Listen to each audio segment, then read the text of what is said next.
A new study shows Canadian consumers are paying more than ever for streaming TV. Subscription prices have risen at nearly every major streaming platform.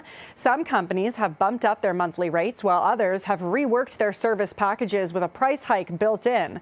A study from Convergence Research Group, a Victoria-based consultancy firm, found that in 2022 and 2023, subscription prices rose in Canada by an average of 12% per year at the 10 most popular streaming companies, with that trend expected to continue in 2024.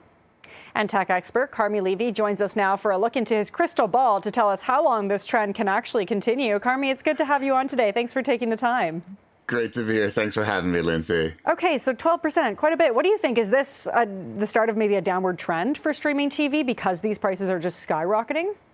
I think the good times are over. I mean, originally streaming was supposed to be that really inexpensive, fully featured alternative to cable and satellite. We were all going to cut the cord. We were all going to have access to the greatest TV shows and movies ever. And it was going to cost us significantly less. And over the last few years, even before the pandemic hit, we saw that prices were creeping up well above the rate of inflation then.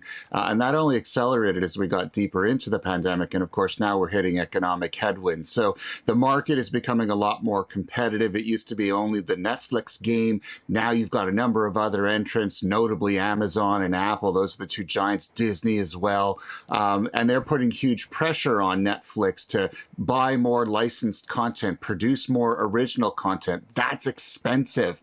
You can't just get away with raiding the archives anymore. So you put it all together and if things are flattening out, this market is maturing. It's costing more for them to compete.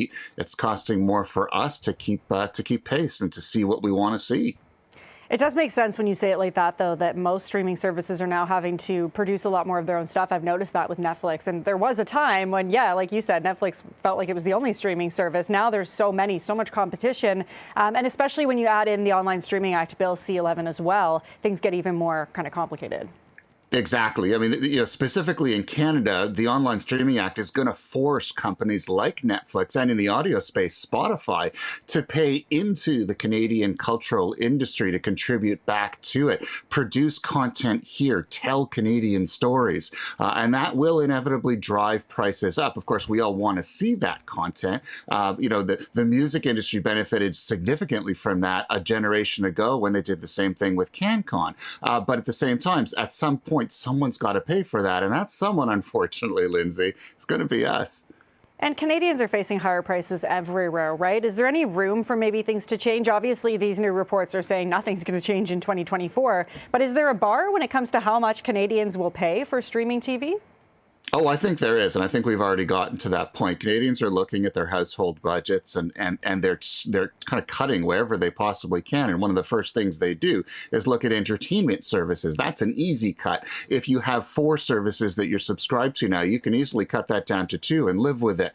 And you can also flight them. You can turn them on and off depending on when your favorite shows go live and when the good content disappears. And so consumers aren't just signing up and staying signed up. They're signing on for a few months and then signing off and becoming much more careful about who they subscribe to. This, I think, at some point will get through to these streaming services and they'll reach a bar where they'll kind of realize there's only so far that we can go in terms of raising prices. At that point, things will level off. Okay, that's interesting and good to know, I'm sure, for many Canadians, because I have noticed that too. You know, a lot of people they maybe started with 5 or 6 different streaming platforms, and now they've narrowed back down to 2 or 3. So is that maybe what's in the near future then? Is just people choose 1 or 2 at a time?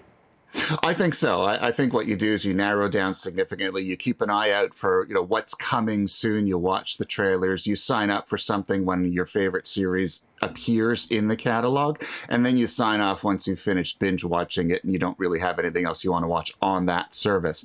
And I think that's a good thing for the industry. It means that the streaming services can't take consumers for granted.